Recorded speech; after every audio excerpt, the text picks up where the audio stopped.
The Wilson mansion glowed warmly under the evening sun, its tall glass windows reflecting the golden light like a house untouched by worry.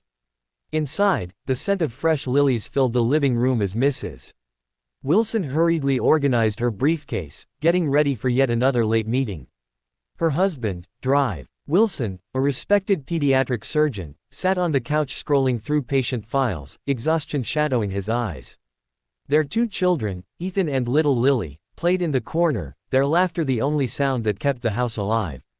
When Mrs. Wilson sighed about missing another dinner, Drive Wilson took her hand gently. "You can't do it all, Claire," he said softly.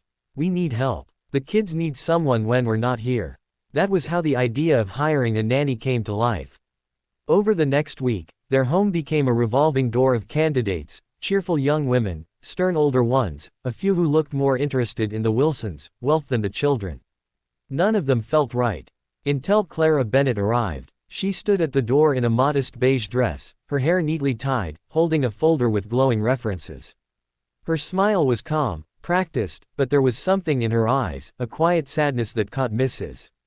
Wilson's attention immediately. "Please, come in, Mrs. Wilson said, leading her through the bright, spacious home. Clara's eyes scanned the room, the family photos, the toys, the happy drawings pinned to the fridge. For a moment, she paused on one of Lily's pictures, a stick figure of a mother and child holding hands under a heart. She smiled faintly. During the interview, she spoke gently, her voice warm yet restrained. "I've always loved caring for children," she said. "They bring peace to my heart." The children peeked from behind the doorframe, curious. Lily approached first, holding her favorite stuffed bunny. "Are you going to live with us?" she asked innocently. Clara knelt down, her smile softening as she met the little girl's eyes. "Only if you want me to," she whispered. Something about the moment felt right. Mrs. Wilson exchanged a look with her husband, a silent agreement that this was the person they had been searching for. By the end of the evening, Clara was hired. She moved into the guest room overlooking the garden, unpacking her few belongings, neatly folded clothes, a book of lullabies, and a single framed photograph of a baby's hand gripping an adult finger. As the family slept, Clara stood by her window, watching the stars through the soft reflection of her face in the glass. Her eyes filled with quiet tears. In the hallway behind her, a small red light blinked faintly from the corner of the ceiling, the security camera they had installed months ago. Morning sunlight spilled across the Wilsons' pristine kitchen as Clara moved gracefully from counter to stove, humming softly under her breath. The smell of pancakes and warm syrup filled the air. Ethan sat at the table, rubbing sleep from his eyes, while Lily swung her little legs and waited eagerly for her breakfast. "Good morning, sleepyheads," Clara said with a gentle smile, setting 2 plates down before them. She brushed a strand of hair behind Lily's ear and tied a napkin around her neck like a bib. The little girl giggled. Mrs. Wilson walked in, heels clicking against the marble floor. She stopped, surprised by how calm and happy everything seemed. "Clara, you didn't have to cook this early," she said, setting down her laptop bag. Clara smiled. "It's no trouble, ma'am. They were already awake. I thought it would be nice to start the day with something sweet." Dr. Wilson appeared next, still buttoning his cufflinks. "Smells amazing," he said, taking a seat. "You've been here only a few days and already running the house better than we are." Clara's cheeks flushed slightly. "I'm just happy to help." Everything about her seemed effortless, her patience, her calm tone, the way she anticipated what everyone needed before they asked. In the afternoons, she took the children to the garden, reading to them beneath the oak tree. In the evenings, she sang lullabies that made even Mrs. Wilson pause outside the nursery door, moved by the sweetness in her voice. But soon, little oddities began to appear. One evening, as Mrs. Wilson passed by Clara's room, she noticed the door was slightly open. Inside, Clara sat on the bed holding something small, a photograph. She was whispering to it, her lips trembling. Before Mrs. Wilson could knock, Clara quickly tucked it away, smiling up. "Oh, Mrs. Wilson, I was just getting ready for bed." The moment passed quickly, but something about her eyes lingered in Mrs. Wilson's mind, something sorrowful, almost haunted. Days later, while putting Lily to bed, Clara brushed the girl's hair softly and whispered, you have your mother's curls, and your father's eyes. Then, after a pause that made Lily blink curiously, she added quietly, but you should have had mine. The little girl didn't understand and giggled, asking for another bedtime story. Clara smiled again, though her eyes glistened. One day, I'll tell you everything, she whispered under her breath. Meanwhile, in another part of the house, Mr.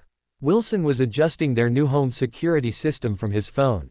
These cameras are great, he said casually to his wife. We can finally see what's going on when we're not home. Mrs. Wilson nodded, glancing at the small monitor that displayed various rooms, the kitchen, living room, playroom, nursery. Everything looked normal, peaceful. But as she turned away, one feed flickered for a split second, showing Clara standing in the nursery doorway, her eyes fixed on Lily's crib, her expression unreadable. That evening, the Wilsons had gone out to a charity gala, leaving Clara alone with the children. The house was quiet except for the faint hum of the refrigerator and the occasional creak of floorboards. Ethan was already asleep, and Lily clutched her blanket tightly, yawning as Clara tucked her in. Once the door to the nursery was closed, Clara lingered a moment, staring at the little girl's peaceful face. Slowly, she reached into her bag and pulled out the photograph she kept hidden, the one of a baby with the same tiny birthmark on her wrist that Lily had. Clara's hands shook as she traced the image, whispering, "It's really you, I finally found you." She sat down on the edge of the crib, holding Lily close and rocking gently. Tears streamed down her cheeks as she murmured stories of a life she had lost, a life that had been ripped from her years ago. "They said you were gone," she whispered, her voice breaking.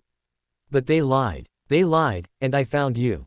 Then she began to talk faster, almost to herself, recounting memories that couldn't possibly belong to Lily. "I remember your first laugh, your first steps, I held you every night, and they took you away." She hugged Lily tighter, rocking back and forth. Unbeknownst to Clara, the house cameras were recording everything, the nursery, the hallway, even the living room where the monitor was silently capturing her every move. From the footage, her whispered words, the photo, and her tears painted a picture that would horrify anyone who saw it. Hours passed. Clara finally laid Lily back in bed, brushing a stray curl from her forehead. She whispered, "You're safe now, I promise. Mommy's here." The baby's innocent breathing filled the quiet room, oblivious to the storm of emotions surrounding her. By the time the Wilsons returned home, nothing seemed out of place. Dinner plates were stacked neatly, the children asleep, and Clara sitting calmly in the living room as if nothing had happened. But Mr. Wilson, checking the camera feeds before stepping inside, froze. There, on the monitor, was Clara holding Lily tightly, murmuring words of a past that no one had ever known. His heart pounded as he rewound the footage, frame by frame, each moment more shocking than the last. The nanny they had trusted, the one who seemed perfect in every way, was revealed on camera as someone with a history, a secret so deep and haunting that the Wilsons would never see her the same way again. Clara's eyes, on the monitor, looked almost pleading, and yet terrifying, as if the camera had captured not just her actions, but the intensity of a mother's obsession. The Wilsons watched in silence, unsure whether to call the police immediately or confront her first. In that moment, the safe, orderly world they had built around their children began to unravel, and the quiet house of perfection felt suddenly fragile, haunted, and uncertain. The following morning, the Wilsons woke to a restless sense of unease. Mr. Wilson, unable to shake what he had seen on the monitors, went straight to the study and reviewed the footage again. Each time he watched Clara whispering to Lily, clutching the photo of a baby he didn't recognize, his mind raced. Who was this woman? How had she come to know things about their child that no one should have known?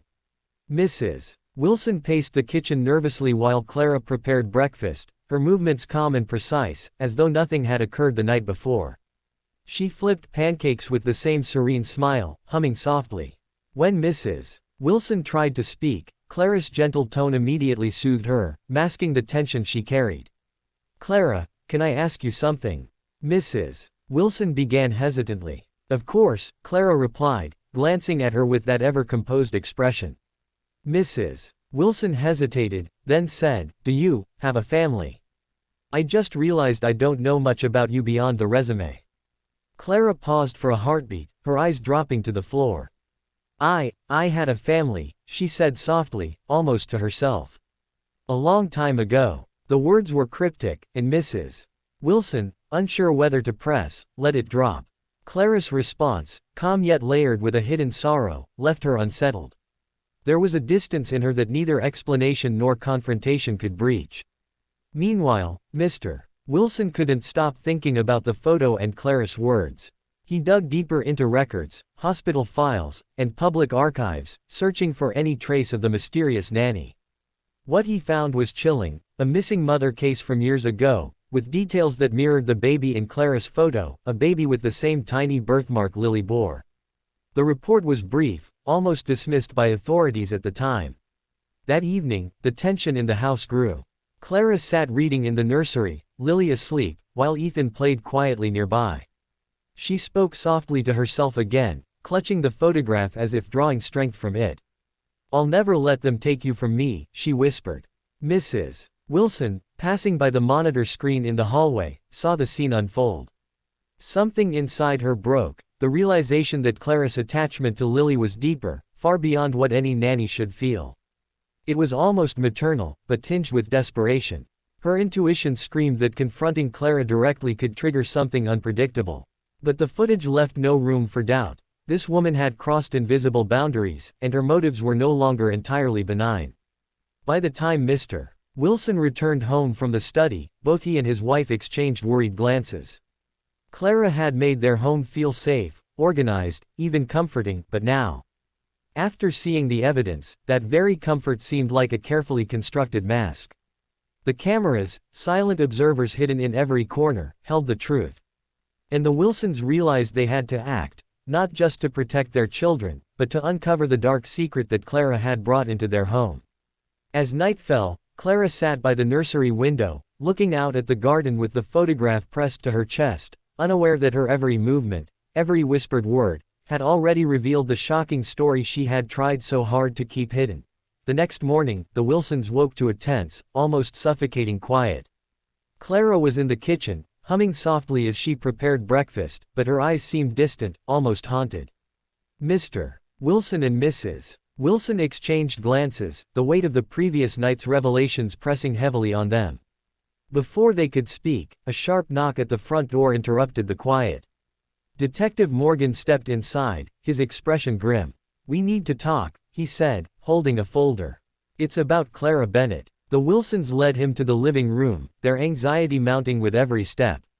Morgan opened the folder and laid out documents, photos, and reports from a case that had been closed years ago, a case involving a woman named Clara White, who had lost her baby under mysterious circumstances at the very hospital where Lily had been born. Every detail, every date, seemed to line up perfectly. "She's your daughter's biological mother," the detective said softly. "And she believes you took her child from her." The room went silent. Mrs. Wilson clutched Lily tightly, while Mr. Wilson felt his chest tighten with a mix of fear, guilt, and disbelief. The woman they had welcomed into their home, who had cared for their children with such warmth, was living a story of loss and obsession far more intense than they could have imagined. That evening, a storm raged outside, lightning illuminating the mansion's large windows. Clara returned. She had come back, not quietly, but with a desperation that filled every corner of the house. She moved through the halls, her eyes searching, until she found Lily in her crib. Mrs. Wilson stepped forward, trembling. "Clara, please, stop. We need to call the police." Clara's gaze was fixed entirely on Lily, tears streaming down her face. "She's mine. You don't understand. You can't keep her from me," she cried, her voice a mix of anguish and rage. But then something extraordinary happened. Lily, sensing the storm of emotions, reached out a tiny hand and touched Clara's. "Mommy, don't cry," she whispered in her innocent, childlike way. The words pierced the tension like a knife, and Clara froze. The police, already on their way, arrived moments later to find Clara sitting quietly beside Lily, holding her hand, her sobs now gentle whispers. She didn't resist as they escorted her out, the storm outside echoing the chaos of the night. As the car drove away, Mrs.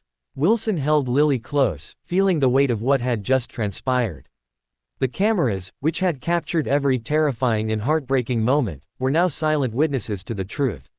In the days that followed, the Wilsons struggled to process the revelation. Clara's story had shaken them to their core, but it also left them with a deep, uncomfortable understanding. Love and loss could drive people to the edge, and sometimes, even the kindest face could hide a lifetime of pain. The house returned to its quiet routine, but the memory of Clara's presence lingered, a haunting reminder that the past has a way of catching up, no matter how safely it's hidden. And in that silence, the Wilsons realized that their lives, and their understanding of family, would never be the same again.